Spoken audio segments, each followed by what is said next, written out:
Danilo, qua siamo nel cuore delle terre sicane, ma antichissime tradizioni, no? Domina Micina, questo nome in latino, ci puoi spiegare? Sì, il nome deriva dal latino classico, domina che significa signora e Micina di Micina, quindi signora di Micina. Micina è la contrada ed è stato dato il nome alla contrada a un'antica famiglia romana che venivano soprannominati i Micini, quindi da qui deriva tutto il nome della contrada e della cantina.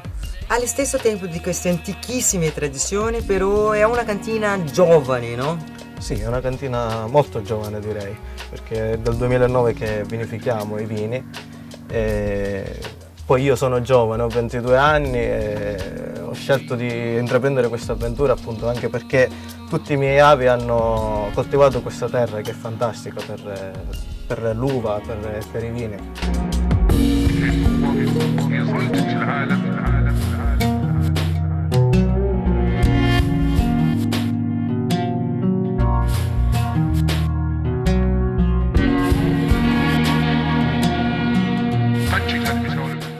Questo è un Syrah? Questo è un Syrah, un vitigno internazionale diciamo, è prodotto qui.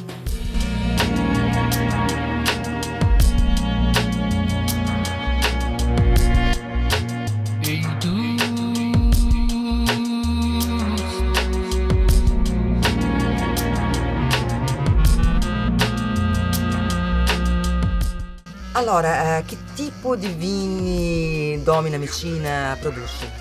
E allora produciamo innanzitutto il Syrah, che è un vitigno internazionale ormai riconosciuto a livello mondiale, il Syrah.